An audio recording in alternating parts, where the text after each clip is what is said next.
Hey man, grab a seat. What you drinking? I'll take a Bayou Private Reserve on Plutonian rocks, please. Oh, no Aurora for you? Nah, I kicked the stuff after my 4th run through the Unity. The Unity. Don't get me started on the Unity, bro. I have 6 different mortgages in 6 different universes. Well, at least those mortgages are left behind. Space crabs? They stay with you in every universe. Bro, you know you can go to Reliant Medical and a doctor will cure that for like not many credits at all. Wait, what? Really? The Starborn again?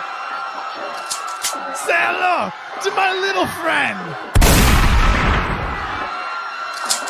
Yippee-ki-yay, mother...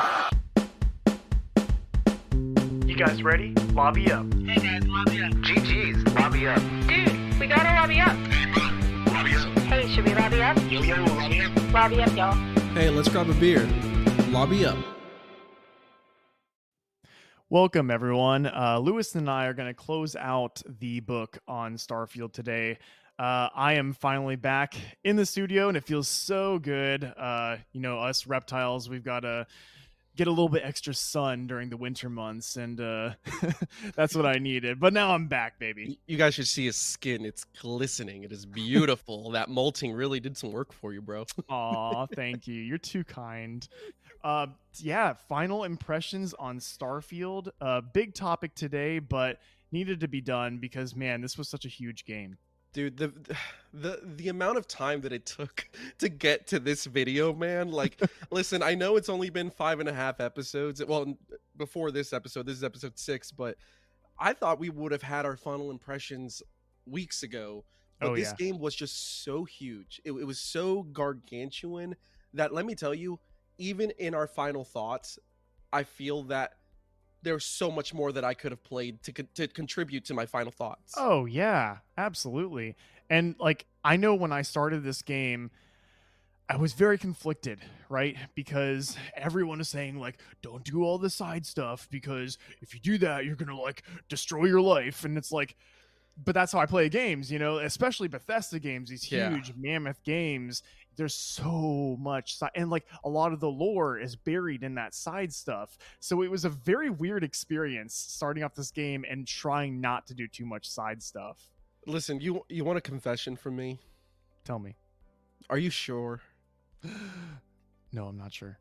Listen, so I'm a huge Bethesda nut. You know this. I've played from Elder Scrolls 3 Morrowind to now. I've never missed a Bethesda game. And my biggest confession is that I only just recently beat Skyrim, like within the last 5 years. No kidding. Yeah, I've been playing Skyrim since midnight release. I had that it was a gift from my wife. She got me the game, midnight release.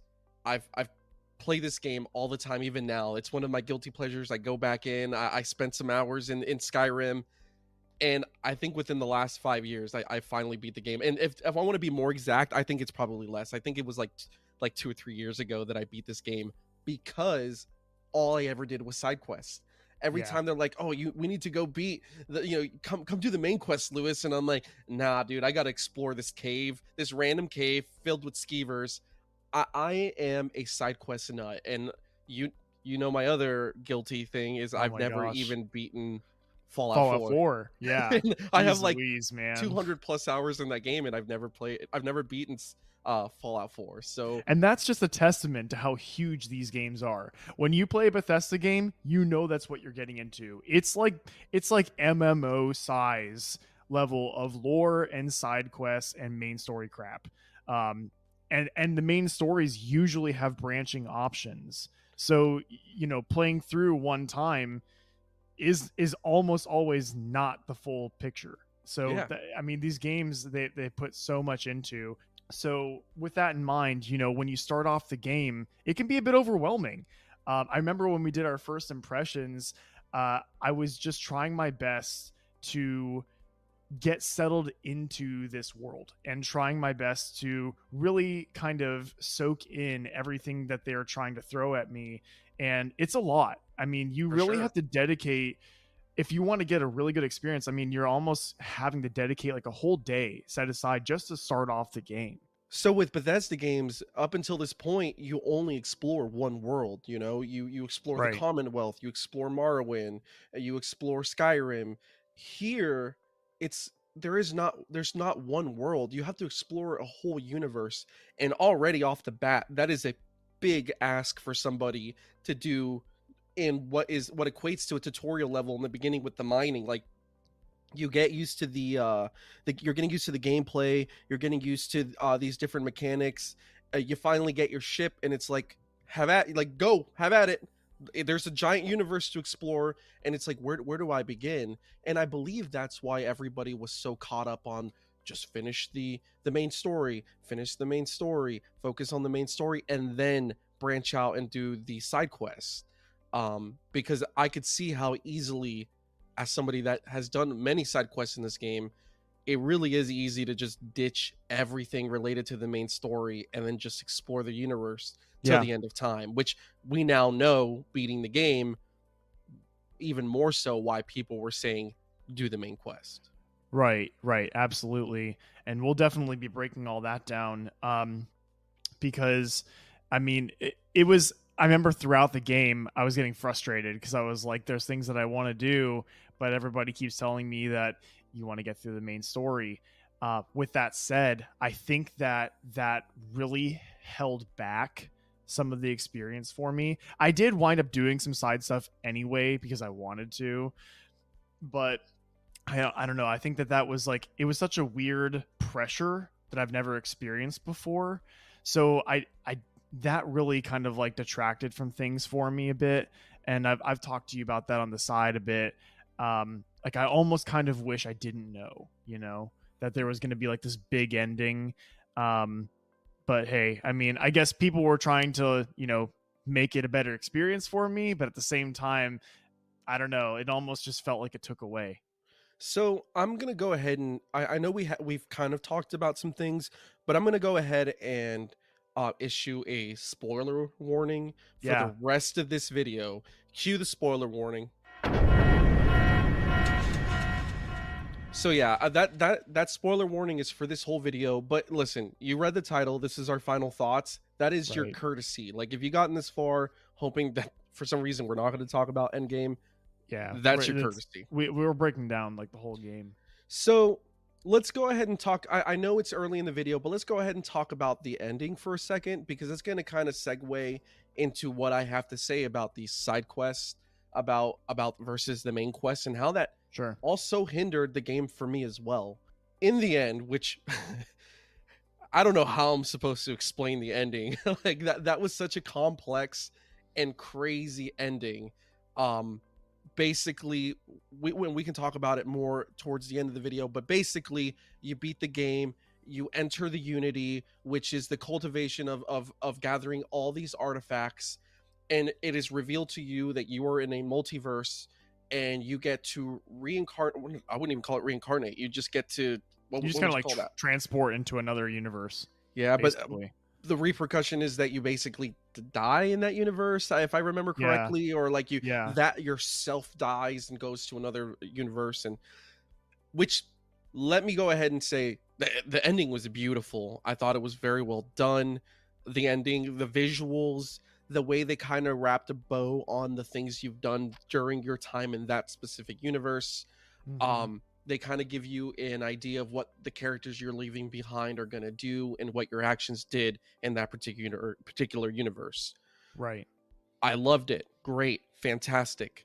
But this harkens back to, if you've listened up until this point for the podcast, I typically dislike New Game Plus.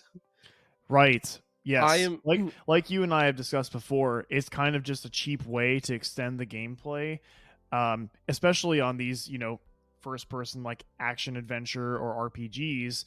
Instead of having a whole unique experience, it's just kind of like the same game again, but maybe harder, or maybe you get an extra weapon, or you keep your stats, increase restriction, or keep your stats. It's usually just, for me, not enough to pull me back in. Or like PlayStation does, lock a whole trophy behind it or an achievement or something. It's just not enough for me to play it, even as a completionist. Like, It's just not enough. It's not enough. But to the credit of Bethesda and Starfield, this is probably the most creative way I've ever seen New Game Plus be implemented into a game. Yeah. I think it Agreed. is a fantastic idea. I loved the way that it's not just a cut and paste of the last universe. There are some notable differences throughout. Some guy ran into himself in another universe. That's Like, cool. yeah, it was a great, like, he walked into the lodge, and he walked in at the moment where his self in that universe brought in one of the artifacts, and it's literally like a, whoa, this is an awkward moment. So Oh, wow.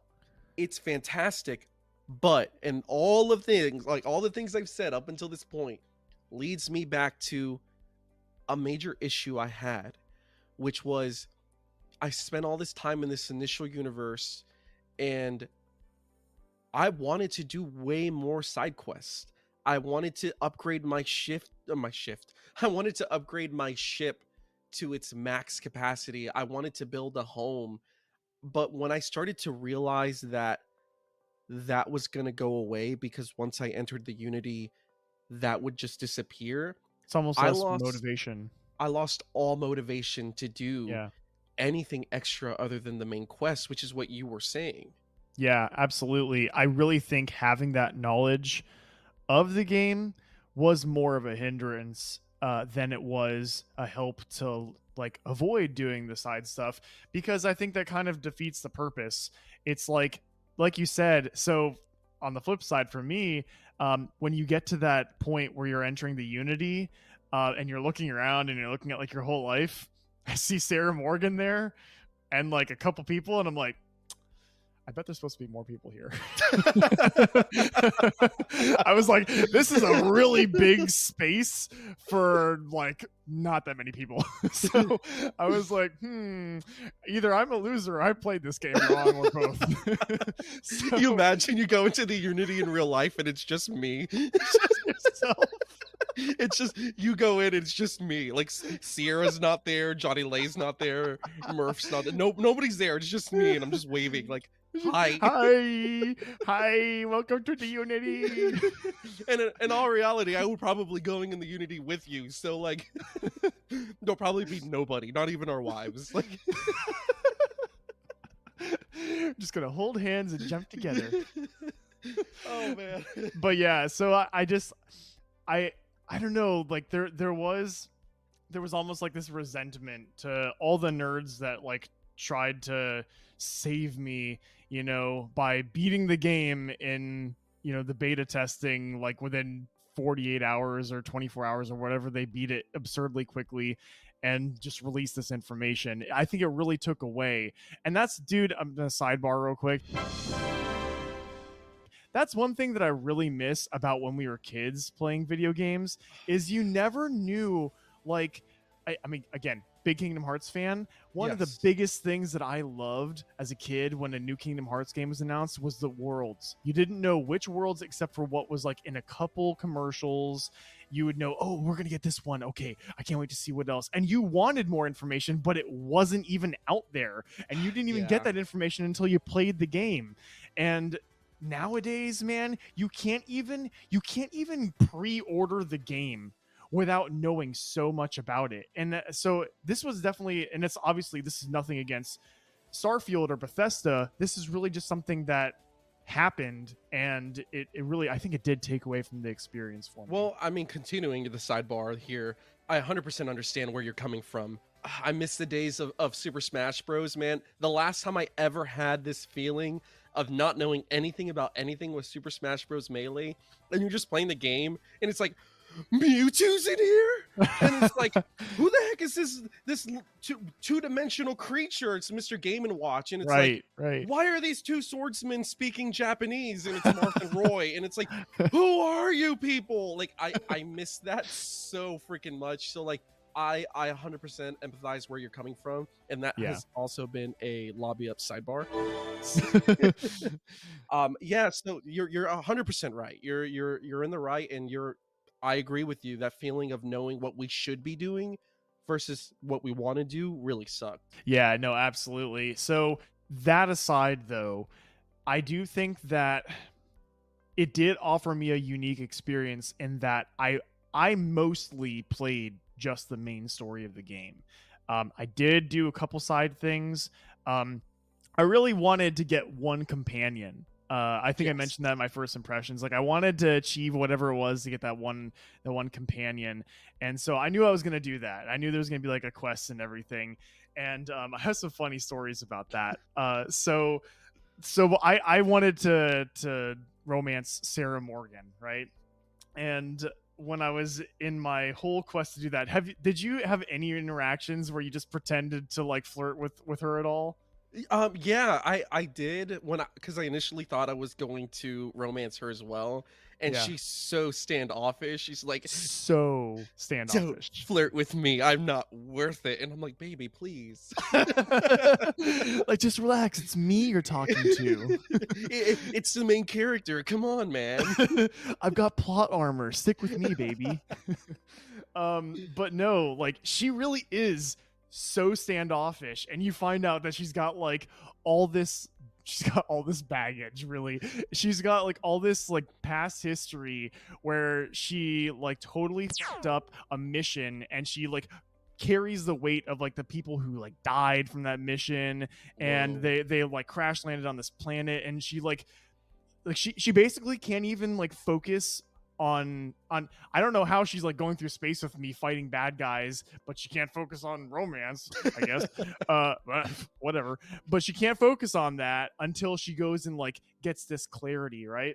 When you get to the point where you're getting your romance like with her high enough, you unlock this quest to just go to this planet where there was like this crash landing, and you try to see if there's any like survivors. And you go there, it's like desolate, nobody's there, and then there's this like little girl, and What? she's been surviving on this like remote planet by herself for like all this time, and it's all she's known. Her parents are dead, and like all this type What? of stuff. Yeah. And so well, they were in this like ship with her, and so sorry, I think that it's been a minute since I played it, but I think it was that her mother was pregnant with her and had gave birth to her on this planet and like raised her up a little bit, and then they died, I think is what happened, Yo. because they crash landed and there was no like nobody could get their distress signal. So anyway, so she's grown up there by herself, and we get there, we're like, holy crap, like this could be like Sarah's like retribution, right? Yeah. So like you have to go to these graves of the fallen soldiers and collect their dog tags so you can like pay homage to the people who've fallen, and Yeah. there's like a monster there you got to beat and stuff.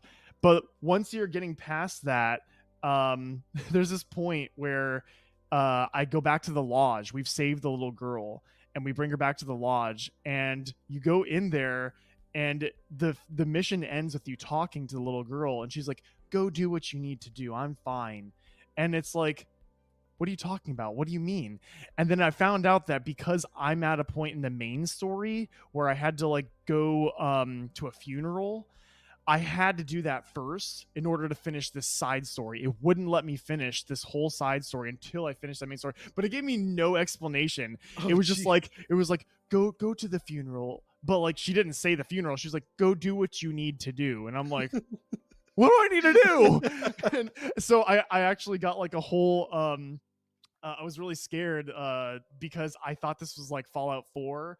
I was trying to in that game romance a girl, Kate, who Oh, me too. is Redhead, like yeah, right? Me too. yeah, she's like hooked on chems. Yeah. And, We have a type.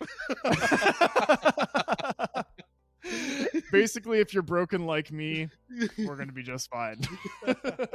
But basically, she I went through this whole thing, got her like to max. This is Kate in Fallout 4, right? I got her to like max romance, and then you get to the quest where you're trying to like help her like sober up. I had to go to this vault to like get her to like on this machine. You get to the end of the fucking thing, and the game froze. It glitched. And it was a known glitch that No. some people experience to where they get to this point and she won't get off the machine. Like she's just like stuck. Dude, And I so remember couldn't this beat happening it. to you. I remember Yes! this. Yes, and I looked it up and it was basically just like Bethesda hasn't come out with a patch. Screw you. And I like, wonder I if they've never come got up with to a do it. patch since. Yeah, I don't know, but like I never got to complete that quest. And so I was like having PTSD. I was like, am I not gonna be able to do this? Like I didn't know what was going on. And so that was happening, and but I did finally get past it. They didn't have Fallout 4 crap going on. Don't leave us hanging. What wound up happening with this little girl? She's chilling at the lodge now. I don't know. I just You stopped caring. yeah. I was like, all right, you're done with your plot point. I'm done with you. Fair enough. So I'm finishing up this quest, right? And I will say there's little funny moments in video games still and like one of the things that I saw was right after I get past, I go to the funeral, and then Sarah and I have to go to like this memorial so she can emo out and just like, think about all the people who died because of her, because she's terrible. And then she's at this statue, right? And she's just like looking at it, and she's like, I just need to pay respects. And she just like stares like blankly, just like stares, right? And I thought the game froze. I was like, did this animatronic woman just like malfunction? What is happening? Why is she not moving? And she's like, all right, cool, I'm good, let's go. And like just out of nowhere, it was just funny because like you have little moments like that where you're trying to create something human, something real, and it's still just not like the it's not quite facade. there. Yeah, it's just not quite there, So I just thought that was really funny. I have more to say about Sarah, but I have been ranting so long about this. Oh, don't worry, audience, because I'm about to rant about my girl. Who did you wind up choosing? My girl, whose name I was just pronouncing wrong the whole time, and even at this moment, I'm not even sure how to say her name anymore. Because it's not Sarah. Well, I thought it was Andreja. That's what I thought it was. That's what it looks like. I mean, in Spanish, J is ha, and so. Yeah, but ja all the time. Ja, ha ha ha, Andreja. Come on, you get where I'm coming from. But I think it's Andreja. Dude, some white mother definitely wrote this. But there's no way. I think it's Andreja, but for the sake of my story, it's Andreja. So I'm gonna go with Andreja. So, anyways, bro, I was wifing up Sarah Morgan, talking her up. It's like, yo, Blondie, come ride my spaceship with me and let's go shoot some baddies. So I thought I was gonna go with Sarah Morgan, and then I enter a cave and there's this baddie with a gun just shooting people, and I'm like staring at her like that scene. Have you seen that meme with Batman, Bruce Wayne, like staring at this beautiful woman, and like the lights are shining on the club? That was me. I was like, I'm in love with this animatronic woman. And then she started talking, and I'm like, oh no, she's dumb. No, you actually thought, oh good, she's dumb. Please don't cancel us. So she's a badass. Like she's awesome. Instantly dropped Sarah Morgan like Andy did in that dream sequence with Woody. Like, I don't want to play with you anymore. So immediately she's my main squeeze. She goes on all my missions. She's with me the entire time. She's awesome, bro. Like even in a gunfight, if she crouches, she goes invisible. Yeah, dude, she's so cool, but she's super mysterious this whole time, which only makes me fall in love with her even more. So I'm like, oh yeah, like mysterious baddie, like dude, heck yeah. So we're going on missions, and she slowly starts to open up to me. And she's like, nobody else in the constellation, nobody understands me, nobody trusts me, like I'm the oddball out. And I'm like, don't worry, baby, like I got you, like I'll take care of you.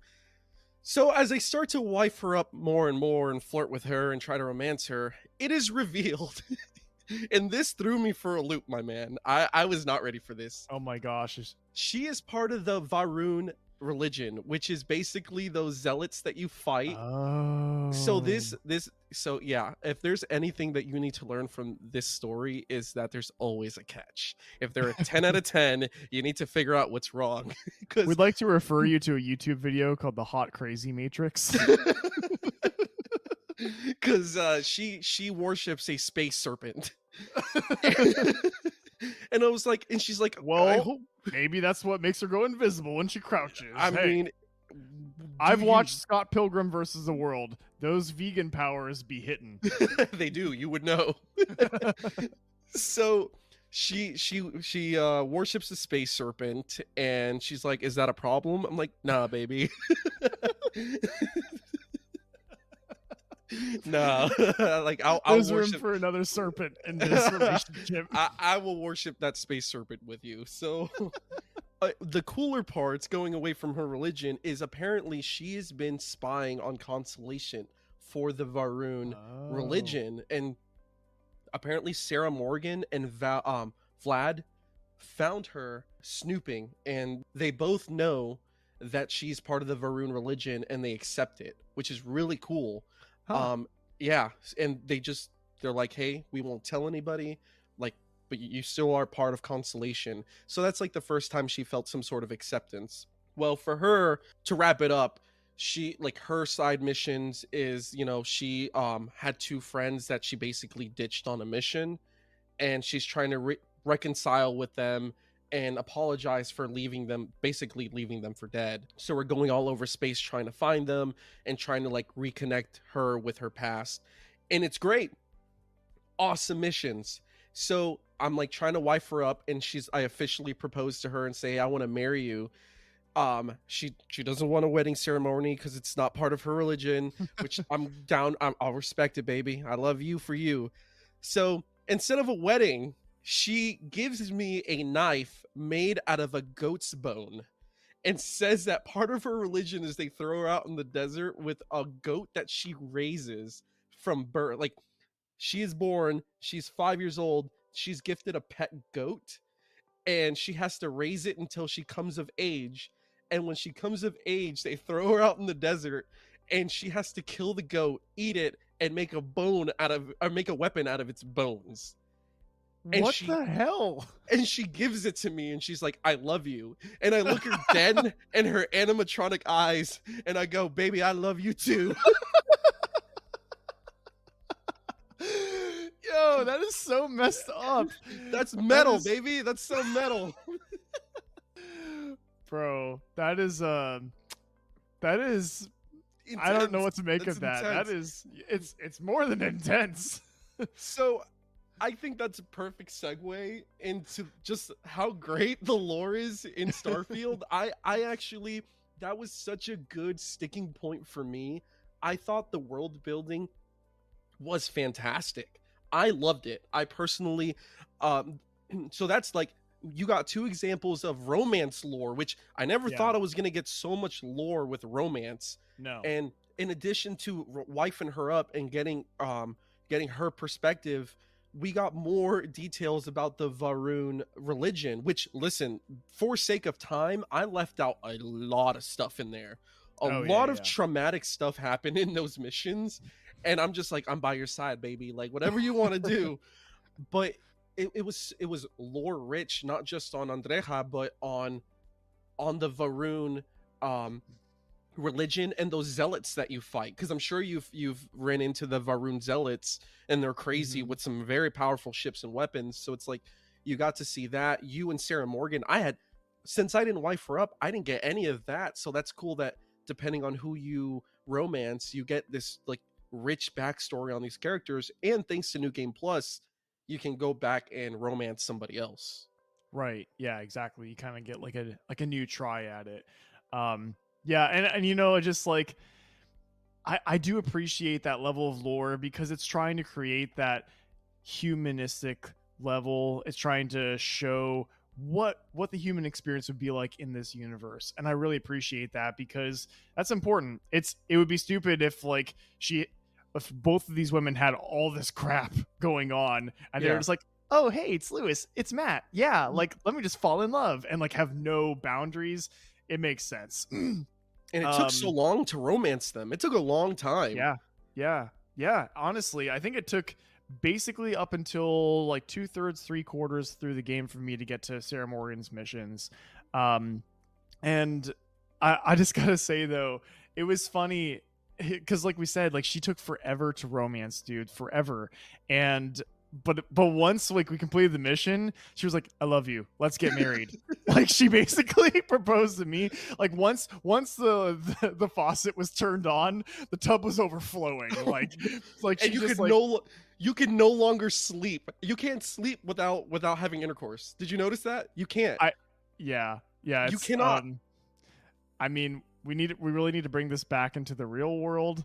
Bro, it's like I'm just trying to get some rest so I can get some more XP, and like I go because she's always my partner. I go to bed like to get the XP boost, and to get healing because you heal when you go to sleep. And every time she wakes up, she's like, "Oh, thank God, I'm fit." Or it's like the great serpent had to turn his eyes last night, and I'm like, Dude. "No, he didn't. I was sleeping."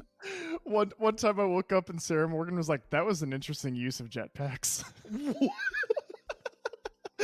No way. Yeah. So, but like when I was I just think it was funny because like again, you're trying to get into these human moments, but sometimes like the game will kind of like pull you back out of that and be like, it's a video game. And the moment for me on that was like, finally in love and all that kind of stuff, and we're having that type of dialogue, and like now I have options to like say something like funny and sweet kind of to her, and she literally goes, "Aw, how do you always know exactly what to say?" And then it literally immediately follows up with, "Let's trade gear."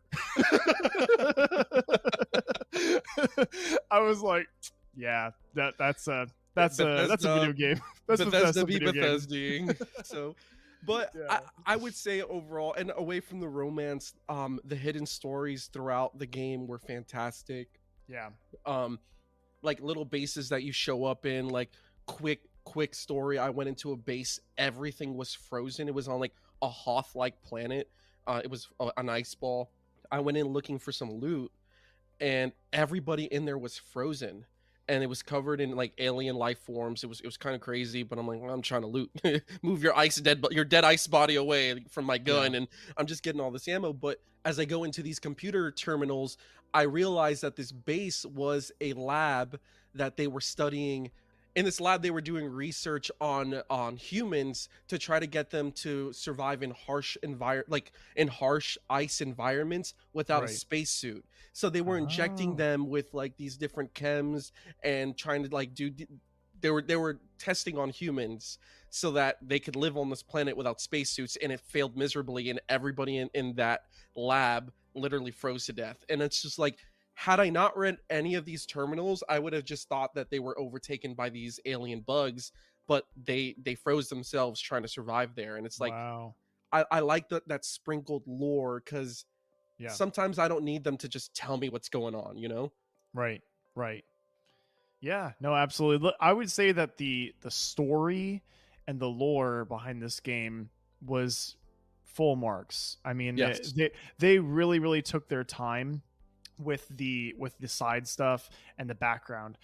That being said, I would like to say that having the unique experience of mostly going through the main story, I guess it's not super unique because probably a lot of people did wind up doing this when they found out about like the Unity and how that all works.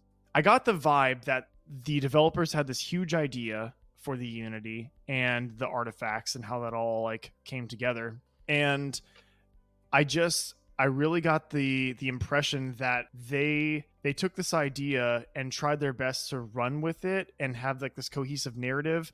But sometimes when you lined that up, that really good story with the gameplay, it didn't always, for me, seem to make the most sense, especially if you were mostly sticking to the main missions. And I gotta say and give credit to people who play this way. My sister-in-law mainly plays games by just doing the main story. Like I'll be talking to her and she's like, "Yeah, I beat Breath of the Wild," and I'm like, "Didn't you just start that like 3 days ago?" And she's like, "Yeah, I beat all the things. What?" And I was like, "Did you do any of the side stuff? Because there's so much side stuff." And she's like, "Nah."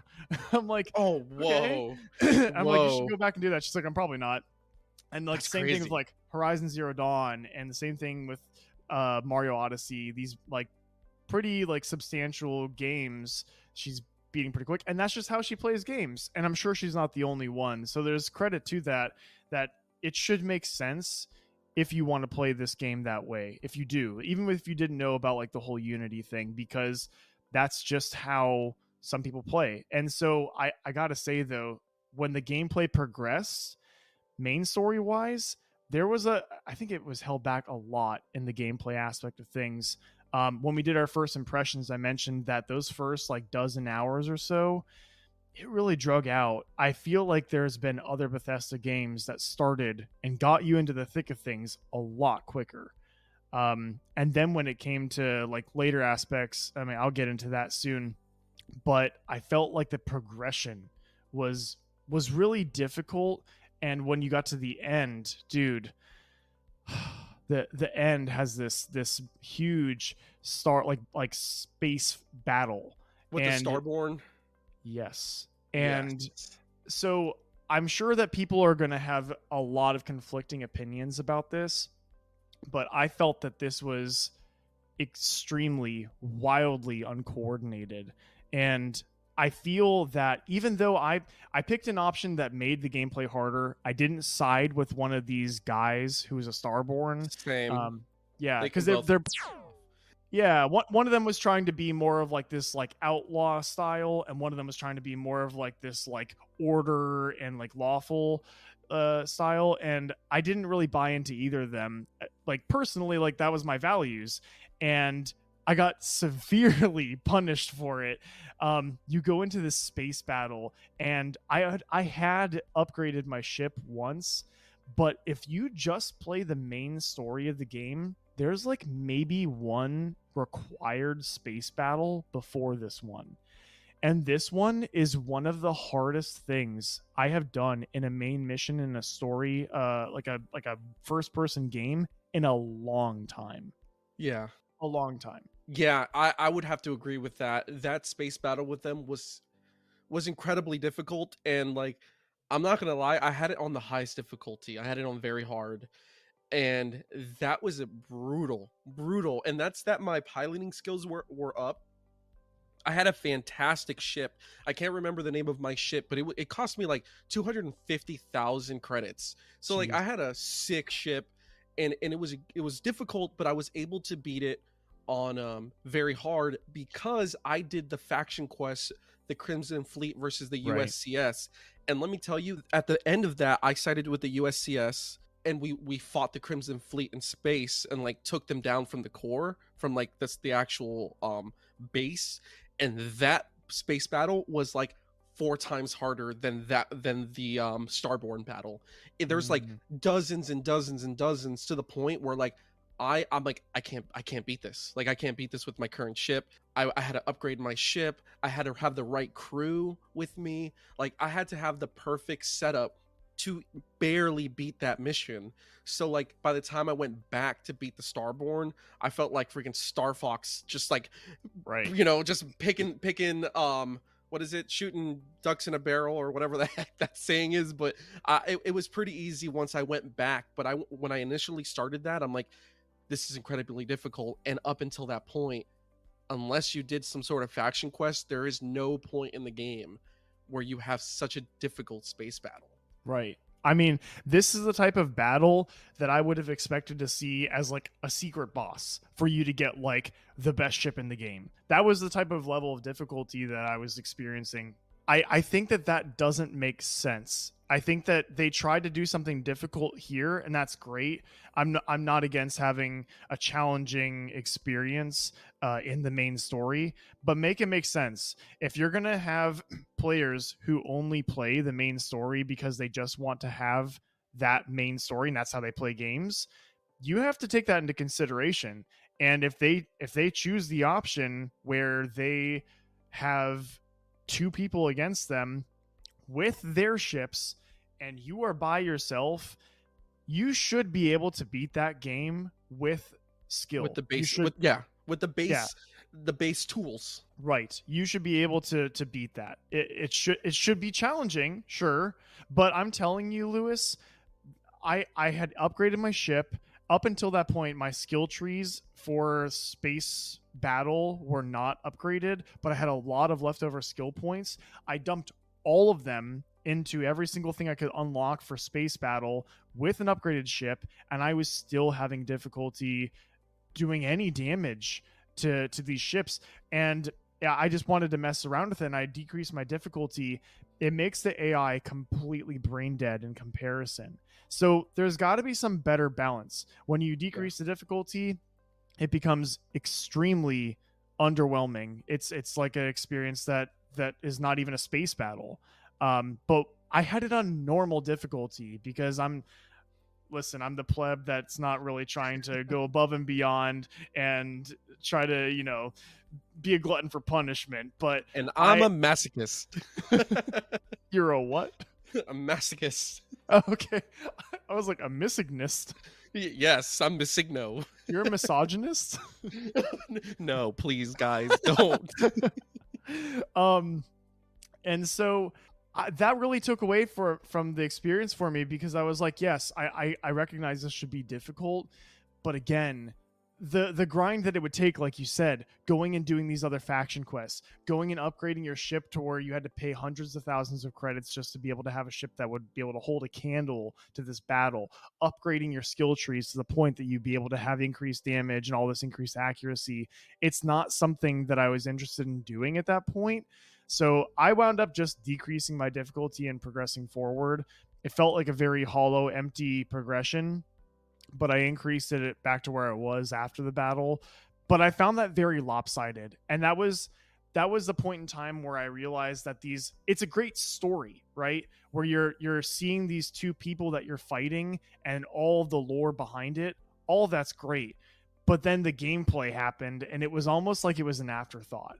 It was like they were like, okay, well, they chose the option where you're fighting two people, so we're going to make it impossibly hard. And I'm like, that's not how the game should play. It's just not. A normal difficulty, that's not how the game should play. If you're the glutton for punishment, if you're a misogynist, like Lewis said, you can go ahead and be punished on very hard. Go do that. Enjoy it all day, baby. I hope you do.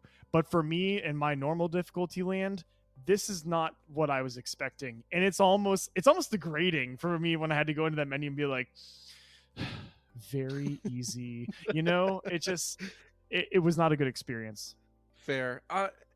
It was definitely a huge difficulty spike.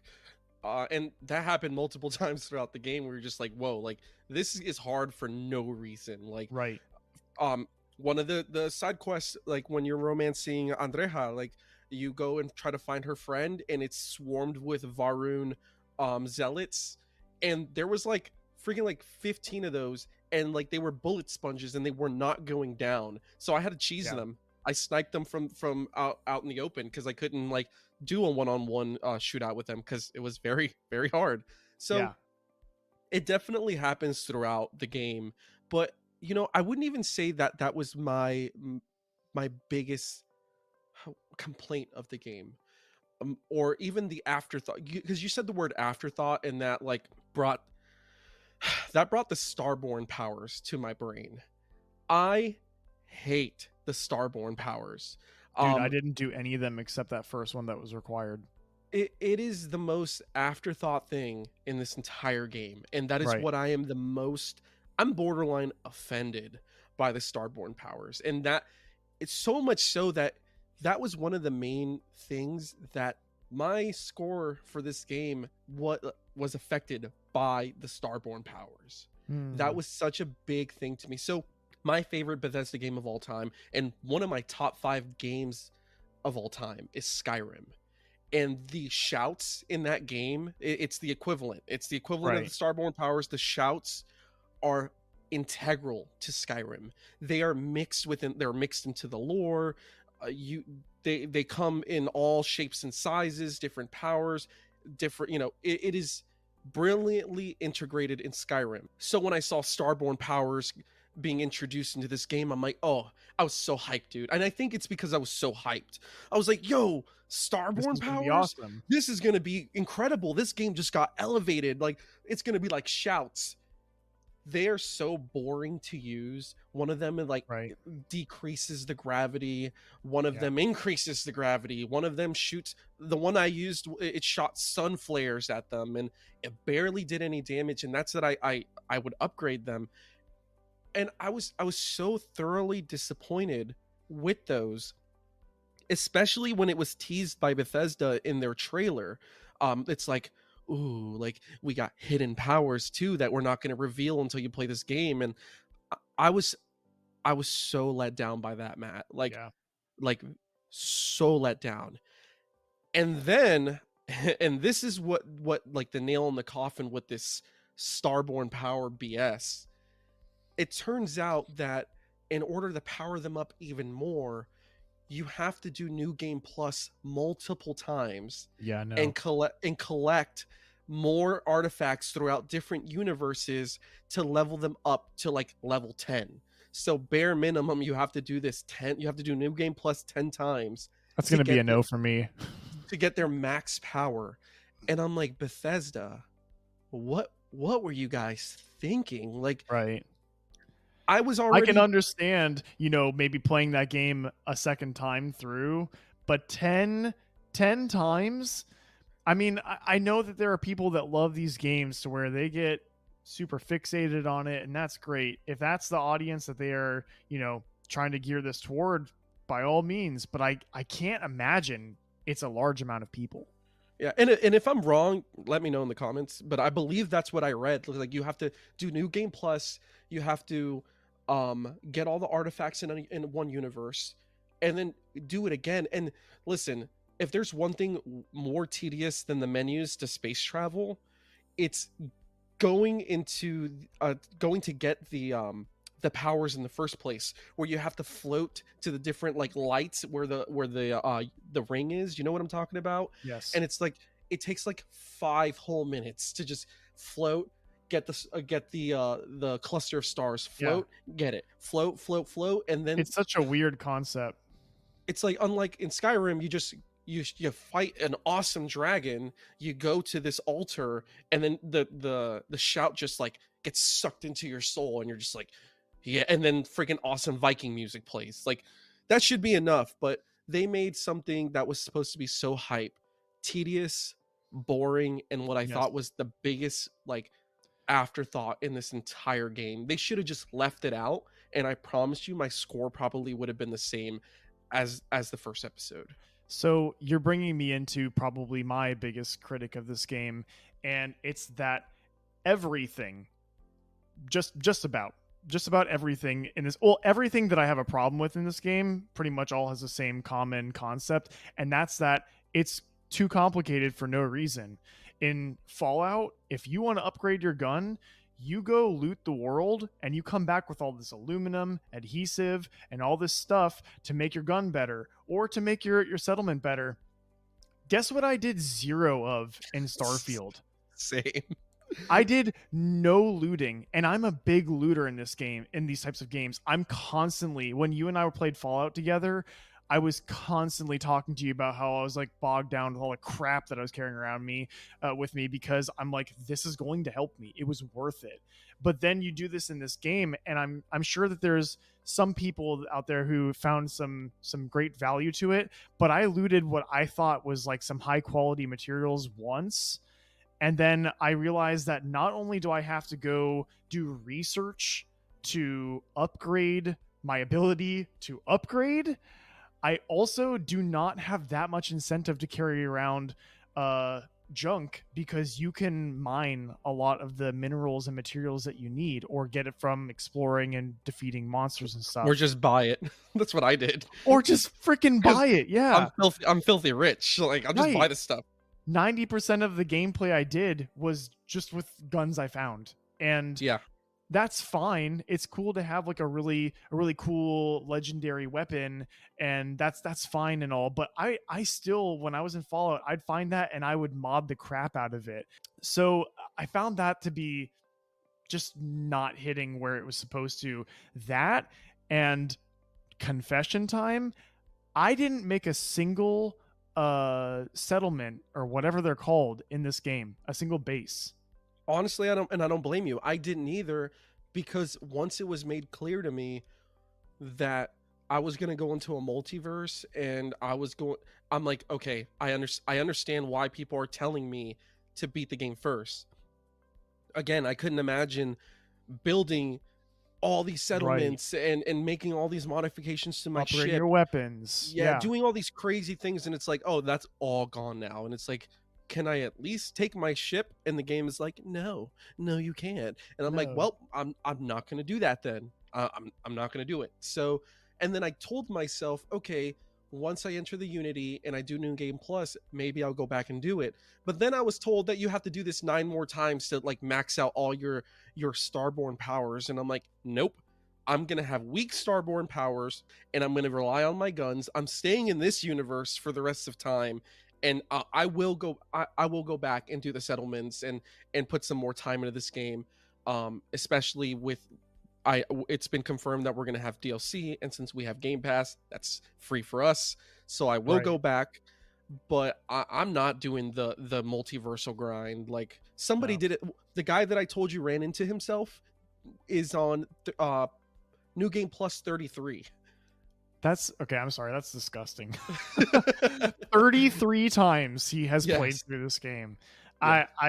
And see, that's the thing. Some people out there, this is hitting just right for them, and I'm happy for them. I'm never gonna like take away somebody's quality gameplay time, but for me, this is just not what I don't need to buy into a game that requires me to put in the effort of 30, 40, 50 hours just to start experiencing the full like grit of what they wanted to accomplish of the game. I don't think that that's a type of game for me. I'm going to play these big games to try to see what they're all about and have that perspective. But this was for the most part, once I was getting through the game, it was a pretty big miss for me. So Matt, going into the title of this episode, I'm gonna ask you the big kahuna. I'm gonna ask you the big old question. You gave it an 8 on the first episode, on your first impressions. What are your final thoughts and your ultimate score for this game? Yeah, so I remember that when I first started the game, I just had a lot of hopes for it, right? It's a Bethesda game. Haven't played a Bethesda game and be committed to playing all the way through since Fallout 4, so I was super stoked for this. It was going to be the first game that we were actually diving into on our podcast. So I think that I went into this not to be too cheesy, very starry-eyed. Ah. But that being said, I think the biggest letdown for me was the gameplay. I think that you go through this game, and like you said, the story and lore is there. And it just felt like a lot of the gameplay was an afterthought. It was almost like they expected us. They're like, oh, well, this is a Bethesda game. They know what we're going to do. They know that this is quality. So they're just going to play it. But I just found myself a lot of the time, I hate to say this, not even having fun. It just felt very grindy. And a problem that I have, especially when you have first person shooters, is getting into these like just bottleneck scenarios where you're up against a wall and you're just trying to finish up killing off the people that are in this area so you can move to the next area and do the same thing. And that only seemed to increase as I played the game. And that was another huge letdown for me, because I just felt like there's so much room for innovation there that was missed. And especially since they put so much time and effort into all these other aspects, I just didn't understand why that was such a letdown. So at this point, I think that if I were to like round out my score, unfortunately, I think I'm dropping it a couple points. I'm more at like a 6 out of 10 at this point. Going through like my criteria and really thinking this out, the gameplay was such a miss for me. And what sucks is that's such an important part of when I think about like, I mean, we're not super serious reviewers by any means, but if like in my head and for fun before we did the podcast, if I was to ever like think about a score for a game, the gameplay is so important that if that keeps dropping, it almost takes away from the other good things. All the innovation that they did for the AI, all the story and lore, all the ability for this game to hold its own for years. You know, it's a game that they put 20-25 years into development. You would expect this game to hold its own for years, at least a couple of years, right? For a community to continue building upon it and playing it. And for me, like, I don't really see I kind of see myself moving on to the next project after this. I don't really think I'm going to put much time into it. It's not gonna hold me in.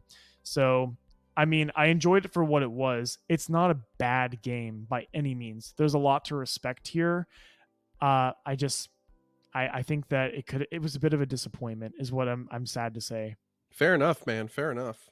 But listen, I know that you have a lot of good thoughts about this. I want to hear from you, man. What are your final thoughts on this? So my final thoughts, it's pretty simple for me. I have seen Bethesda grow since I was a kid. I've grown up with them.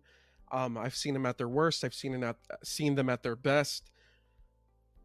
Starfield is a very complicated beast.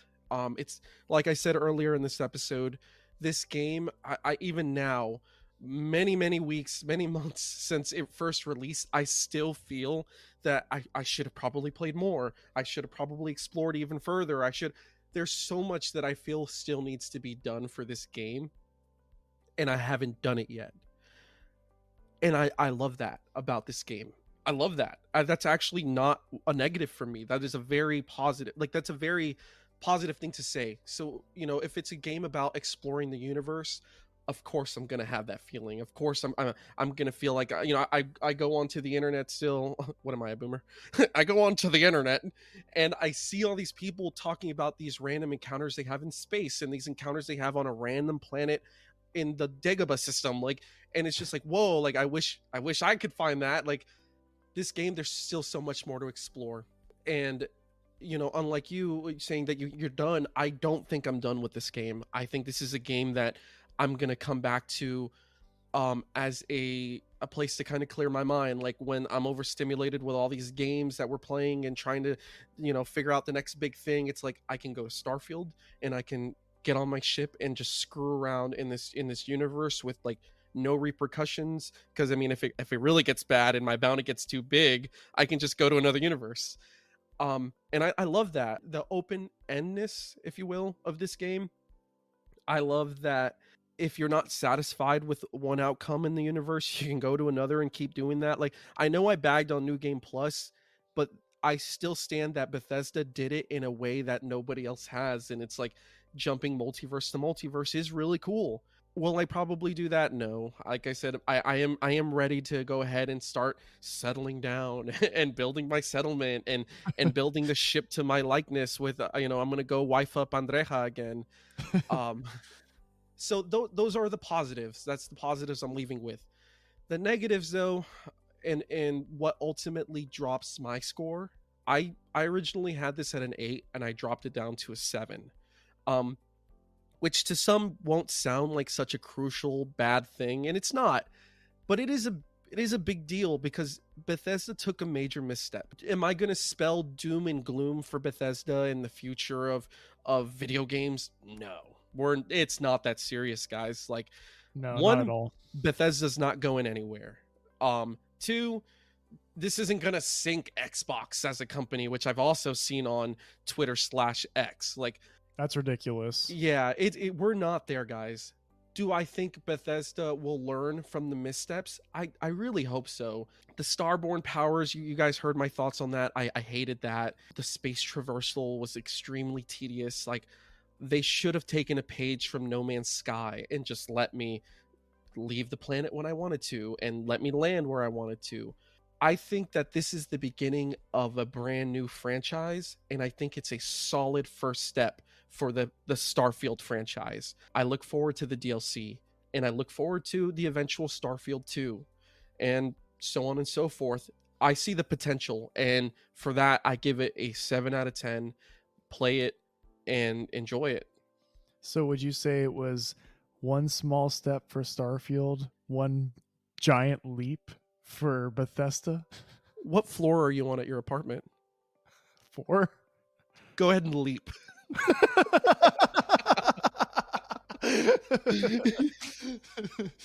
So there you have it, guys. And listen, this is a testament that although Lewis and I, we are very similar, especially in the games that we play, we don't always see perfectly eye to eye, and that's okay. It's always great to have another perspective, especially about something that genuinely we love. So if you're here because you love video games or you're here because you just want to laugh, listen, all we're doing is talking about games and trying to respect each other's opinions. And we just encourage all of you guys to do the same. Talk about your games, talk about the things that you love, and just continue loving games, man. But thanks for lobbying up with us. See ya.